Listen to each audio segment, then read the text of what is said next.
दुर्गा सप्तशती 9वां अध्याय। और आप देख रहे हैं कृष्णा ब्लॉग। यस। मैं अर्धनारीश्वर के श्री विग्रह की निरंतर शरण लेता हूँ।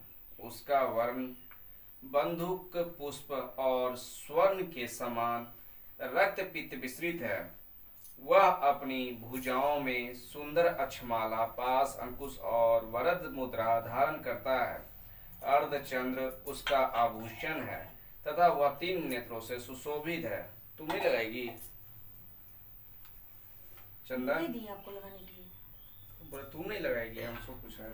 राजा ने कहा, हे भगवान, आपने रक्त बीज के वध से संबंध रखने वाला देवी चरित्र का यह अद्भुत महात्म्य मुझे बतलाया। अब रक्त बीज के मारे जाने पर अत्यंत क्रोध में भरे हुए शुंभ और निशुंभ ने जो क्रम किया उसे मैं सुनाना चाहता हूँ। ऋषि कहते हैं, हे राजन, युद्ध में रक्त बीज तथा अन्य दैत्यों के मारे जाने पर शुंभ और निशुंभ के क्रोध की सीमा न रही। अपनी विशाल सेना इस प्रकार मारी जाती देख निशुंभ अमर्ष में भरकर देवी की ओर दौड़ा।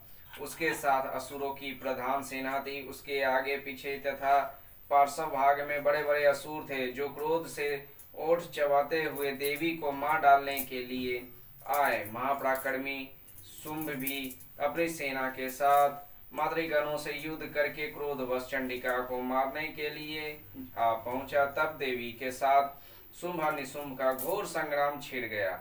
वे दोनों दैत्य मेघों की भांति बाणों की भयंकर वृष्टि कर रहे थे। उन दोनों के चलाए हुए बाणों को चंडिका ने अपने बाणों के समूह से तुरंत काट डाला और शस्त्र समूहों की वर्षा करके उन दोनों दैत्य पतियों के अंगों में भी चोट पहुंचाई।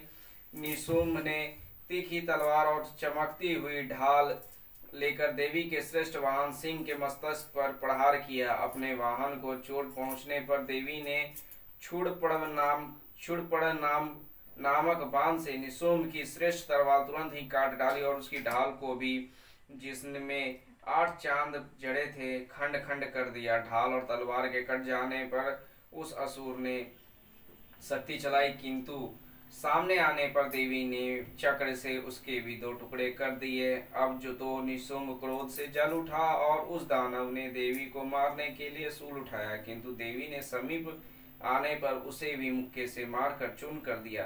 तब उसने गदा घुमाकर चंडी के ऊपर चलाई, परंतु वह भी देवी के त्रिशूल से कटकर भस्म हो गई। तदंतर दैत्यराज निशुंभ को फरसा हाथ में लेकर आते देख देवी ने बाण समूहों से घायल कर धरती पर सुला दिया। उस भयंकर पराक्रमी भाई निशुंभ के धराशायी हो जाने पर शुंभ को बड़ा क्रोध हुआ और अंबिका का वध करने के लिए वह आगे बढ़ा। रथ पर बैठे बैठे ही उत्तम आयुधों से सुशोभित अपनी बड़ी बड़ी 8 अनुपम भुजाओं से समूचे आकाश को ढककर वह अद्भुत शोभा पाने लगा। उसे आते देख देवी ने शंख बजाया और धनुष की प्रत्यंचा भी अत्यंत दुस्सह शब्द किया। साथ ही अपने घंटे के शब्द से जो समस्त दैत्य सैनिकों को नष्ट करने वाला था, संपूर्ण दिशाओं को व्याप्त कर दिया।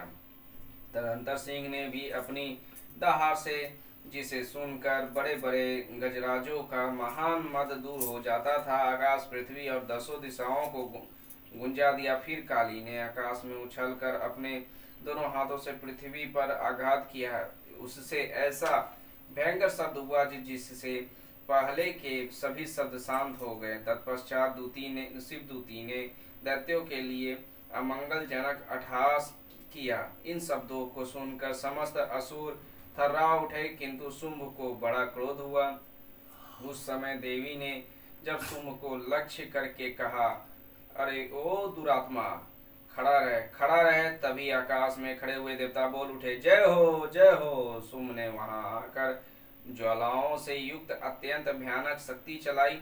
अग्निमय पर्वत के समान आती हुई उस शक्ति को देवी ने बड़े भारी लुके से दूर हटा दिया। उस समय शुंभ के सिंहनाद से तीनों लोक गूंज उठे। हे राजन, उसकी प्रतिध्वनि से वज्रपात के समान भयानक शब्द हुआ, जिसने अन्य सब शब्दों को जीत लिया। सोम के चलाए हुए बाणों के देवी ने और देवी के चलाए हुए बाणों के सोम ने अपने भयंकर बाणों द्वारा सैकड़ों और हजारों टुकड़े कर दिए। तब क्रोध में भरी हुई चंडिका ने सोम को शूल से मारा। उसके आघात से मूर्छित हो वह पृथ्वी पर गिर पड़ा। इतने में ही निशुम्भ को चेतना हुई और उसने धनुष हाथ में लेकर बाणों द्वारा देवी काली तथा सिंह को घायल कर डाला। फिर उस दैत्यराज ने 10,000 बाहें बनाकर चक्रों के प्रहार से चंडिका को आच्छादित कर दिया।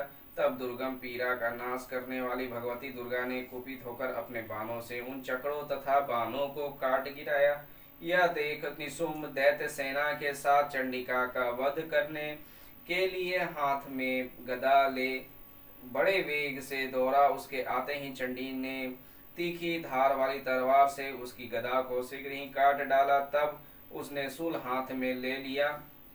देवताओं को पीड़ा देने वाले निशुम्भ शूल हाथ में लिए आते देख चंडिका ने वेग से चलाए हुए अपने शूल से उसकी छाती छेद डाली। शूल से विदीर्ण हो जाने पर उसकी छाती से एक दूसरा महाबली एवं महापराक्रमी पुरुष खड़ी रह कहता हुआ निकला। उस निकलते हुए पुरुष की बात सुनकर देवी ठठाकर हंस पड़ी और खड्ग से उन्होंने उसका मस्तक काट डाला। फिर तो वह पृथ्वी पर गिर पड़ा। तदंतर सिंह अपने दाढ़ों से असुरों की गर्दन कुचल कर खाने लगा। यह बड़ा भयंकर दृश्य था। उधर काली तथा शिवदूती ने भी अन्यान्य दैत्यों का भक्षण आरंभ किया। कौमारी की शक्ति से विदीर्ण होकर कितने ही महादैत्य नष्ट हो गए। ब्रह्मानी के मंत्रपूत जल से निस्तेज होकर कितने ही भाग खड़े हुए। कितने ही दैत्य महेश्वरी के त्रिशूल से छीन भिन्न हो धराशाही हो गए।